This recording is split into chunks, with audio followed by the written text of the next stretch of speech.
महाभारत में अगर कर्ण के नाम याद किया जाए तो सबसे पहले जो वस्तु का नाम मन में आता है वो है कर्ण के दिव्य कवच और कुंदन। ये दिव्य कवच और कुंदन कर्ण के शरीर में जन्म से ही था, जो उसको सबसे एक अलग पहचान देता था।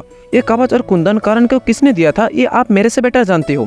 उनके पिता सूर्य नारायण ने। कर्ण के कवच और कुंदन अमृत से निर्मित था, इसलिए उस कवच को कोई भी आम अस्त्र से काटा नहीं जा सकता था। कर्ण के कवच और कुंदन इतना दिव्य था जिसको देख के लगता था स्वयं सूर्य नारायण उस कवच में विद्यमान है। कर्ण के कवच की इन सारी खूबियों को देख के एक बार श्री कृष्ण ने अर्जुन को कहा था, अगर कर्ण के पास में उनके दिव्य कवच और कुंदन होता तो तुम अपने गांडीव उठा के और ना ही मैं अपना सुदर्शन चक्र उठा के कर्ण को युद्ध में पराजित कर पाता। लॉर्ड श्री कृष्ण के यही बात को मुद्दा बना के बहुत सारे लोगों का यह मानना है कर्ण के कवच और कुंदन को सुदर्शन चक्र भी तोड़ नहीं सकता था। जब तक कर्ण के शरीर में कवच और कुंदन रहेगा उनके शरीर से एक बूंद खून भी नहीं निकल सकता। घायल की बात तो छोड़ ही दो, कर्ण कवच और कुंदन के साथ में कभी भी युद्ध में पराजित भी नहीं हो सकता। यहाँ तक भी वो लोग ये भी मानते हैं कर्ण के कवच को महादेव का त्रिशूल, पाशुपत अस्त्र, भगवान विष्णु का सुदर्शन चक्र, नारायण अस्त्र भी कर्ण के कवच को भेद के उसके शरीर में से आत्मा को बाहर निकालने में असक्षम थे। यानी कर्ण को त्रिदेव भी उसके कवच और कुंदन के साथ में कभी भी हरा नहीं पाएगा। जो इस बात को मानते हैं, क्या वो सारे लोग सही सोचते हैं या गलत? इस बात की सच्चाई आज हम इस वीडियो में जानने की कोशिश करेंगे। क्या महादेव का त्रिशूल और भगवान विष्णु का सुदर्शन चक्र कर्ण के कवच को तोड़ने में सक्षम थे या नहीं? आइए जानते हैं। पिछले वीडियो की तरह ही इस वीडियो भी 3 पार्ट में होगा, तो जो इस बात से क्यूरियस है वो वीडियो का एंड तक देखना। तो चलिए सारे बातों को एक साइड में रख के मेन वीडियो में प्रवेश करते हैं। पार्ट 1, कर्ण के कवच की कहानियाँ। कर्ण के कवच और कुंदन के पूरे कहानी हम सभी को एक नहीं 2 पुराणों में मिलती है। पहली रेफरेंस मिलती है पद्म पुराण में। पद्म पुराण के मुताबिक एक बार महादेव और ब्रह्मा के बीच में भयानक युद्ध छिड़ गए थे। उस युद्ध में शिव शंभु क्रोधित होकर ब्रह्मा के एक शीश को धड़ से अलग कर दिए। तब क्रोधित ब्रह्मा के देह से एक बूंद श्वेत जमीन पे आके गिरा था और वहाँ से जन्म हुआ था श्वेतजा का। उस श्वेतजा के पास था एक शास्त्र कवच, एक धनुष और एक तुनीर। उस श्वेतजा को रोकने के लिए महादेव ने विष्णु को अनुरोध किया था और तब भगवान विष्णु ने अपने एक बूंद रक्त से जन्म दिया था रक्तजा का, जिसके पास था सहस्त्र भुजाएं और उस सहस्त्र भुजाओं में था 500 धनुष और सिर्फ एक कवच। युद्ध में रक्तजा श्वेतजा का 999 कवच को तोड़ दिए और श्वेतजा भी रक्तजा के 998 भुजाएं और 499 धनुष को काट दिए थे। तब भगवान विष्णु युद्ध को रोक के श्वेतजा का दायित्व सूर्य नारायण को और रक्तजा का दायित्व देवराज इंद्र को दिया था। और एंड में भगवान विष्णु ने बोला था इस काल के दंड को श्वेतजा और रक्तजा अगले जन्म में पूरा करेंगे, जहाँ पे श्वेतजा का जन्म होगा कर्ण के रूप में और रक्तजा का जन्म होगा अर्जुन के रूप में। शायद हो सकता है श्वेतजा को वो आखिरी बचा हुआ कवच युद्ध में कर्ण के पास था, जो उनके पिता सूर्यदेव ने उसके जन्म के समय दिया था। दूसरी कहानी का वर्णन ओरिजिनल महाभारत में ही मिलती है। महाभारत के अनुसार प्राचीन काल में दामोदत्त नामक एक पराक्रमी राजा था, जिसके कार्य असुर प्रवृत्ति का था।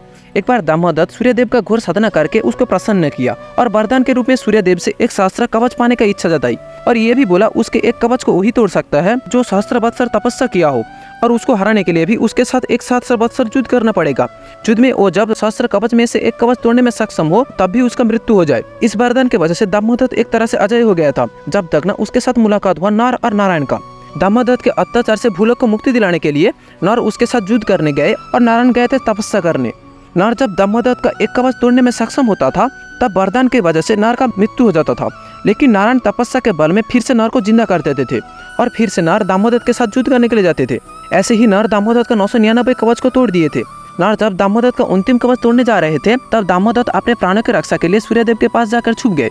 नर जब सूर्यदेव के पास दामोदत्त को मारने के लिए गए तब सूर्यदेव ने नर को दामोदत्त को देने के लिए इनकार कर दिया और तब भगवान विष्णु नर को आश्वासन देते हुए यह बोला द्वापर युग में दामोदत्त का कर्ण के रूप में जन्म होगा और उस काल में ही नर और नारायण अर्जुन और श्री कृष्ण के रूप में जन्म लेंगे, जहाँ पे अर्जुन के हाथों से कर्ण का मृत्यु होगा। द्वापर युग में जब राधा दामोदत्त कर्ण के रूप में जन्म लिया तब जन्म के समय सहस्त्र कवच में से बचा हुआ अंतिम कवच लेकर जन्मा था।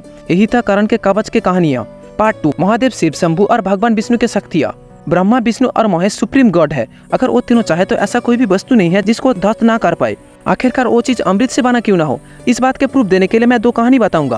पहली कहानी में महादेव ने जब माता सती के विरह में संसार से बैराग ले लिए थे तब कामदेव ने महादेव के अंदर माता पार्वती के प्रति काम भावना को जागृत करने के लिए महादेव की तरफ कामबाण छोड़ा था। लेकिन बाद में जब महादेव का आंख खुला तब महादेव सब समझ गए और क्रोध में आकर अपने त्रिनेत्र से कामदेव को भस्म कर दिया था। दूसरी कहानी है समुद्र मंथन के समय का। मोहिनी रूपी भगवान विष्णु जब देवता और असुरों में अमृत बांट रहे थे तब राहु छाल से देवताओं के सारी में आ गए और अमृत को पी लिए थे। लेकिन राहु को अमृत पीते हुए सूर्यदेव ने देख लिया था और तुरंत ही सूर्यदेव ने मोहिनी रूपी भगवान विष्णु को ये बात बता दिया और तब भगवान विष्णु क्रोध में आके सुदर्शन चक्र से राहु के शीश को धड़ से अलग कर दिए थे। भगवान विष्णु और महादेव की शक्ति के प्रमाण देने के लिए मैं इस 2 पार्टिकुलर घटना किस लिए चूज किया वो मैं अगले पार्ट में बताऊंगा। पार्ट 3, क्या कर्ण के कवच और कुंदन को महादेव और भगवान विष्णु के अस्त्र से तोड़ा जा सकता था या नहीं। वो लोग जो बोलते हैं कर्ण के कवच और कुंदन अमृत से बना हुआ है, इसलिए उसे महादेव का त्रिशूल और भगवान विष्णु का सुदर्शन चक्र भी तोड़ नहीं सकता। उन सारे लोगों के लिए ही मैंने अगले पार्ट में 2 कहानी सुनाई थी, जिसमें से पहली कहानी में महादेव के क्रोध में कामदेव भस्म हो गए थे, लेकिन कामदेव तो अमृत पिए हुए थे, तब भी महादेव के क्रोध के सामने अमृत खास कुछ असर नहीं कर पाए और वो भी भस्म में परिवर्तित हो गए। दूसरी कहानी में भगवान विष्णु तो अमृत खाने के बाद भी उसके धड़ से शीश को अलग कर दिए थे, लेकिन भगवान विष्णु उसको जान से नहीं मारा था, क्योंकि ब्रह्मा ने पहले ही राहु का भाग्य लिख दिया था। लेकिन यहाँ पे मेन देखने वाली बात ये है, राहु अमृत पीने के बाद भी सुदर्शन चक्र उसको काट दिए थे। जो सुदर्शन चक्र अमृत पिया हुआ राहु को काट सकता है, क्या वो अमृत से बना हुआ कर्ण के कवच को काट नहीं सकता था? अब भी इसलिए वो कर्ण के कवच को मक्खन की तरह काट देगा। पुराणों में ऐसा बहुत टाइम आया है जहाँ पे त्रिदेव से वरदान के मर्यादा रखने के लिए युद्ध क्षेत्र में बहुत सारे असुर और पापी को जीवनदान दे दिए थे। अगर वो तीनों चाहते तो उन सारे पापी को एक पल में ही भस्म कर सकते थे। तीनों लोगों में ऐसा कोई भी अभिशाप और वरदान नहीं था जिसको वो तोड़ नहीं सकते थे।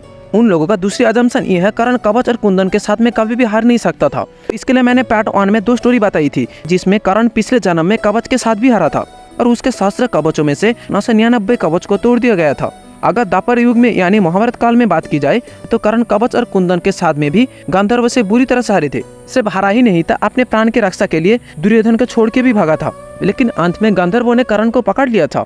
और हाँ, आपके जानकारी के लिए बता दूं, कर्ण के पास तब कवच और कुंदन दोनों ही था, क्योंकि इंद्र ने कर्ण के कवच और कुंदन को विराट युद्ध के ठीक पहले ही ले लिए थे। और एक बात, अगर कर्ण के कवच पहन लेने से कोई भी युद्ध में अपराजित रहता तो कर्ण को ये कवच देने से पहले अगर सूर्यदेव ने सूर्य के साथ हुआ युद्ध में ये कवच को पहन के चला जाता तो देवता कभी भी युद्ध में हारते ही नहीं। लेकिन पुराणों में ऐसा बहुत टाइम आया है जहाँ पे देवता असुरों से पराजित हुए हैं। तो यहाँ से हम सभी को सीखने वाली बात ये मिलती है, कोई भी कवच किसी को विजय नहीं दिला सकता। अगर किसी चीज उसको विजय दिला सकता है तो वो है उसकी खुद की ही पराक्रम। अगर आप मेरे बात से सहमत हो तो रेड कलर का जो सब्सक्राइब का बटन दिख रहा है ना, उसको जोर से दबा देना। जय हिंद दोस्तों।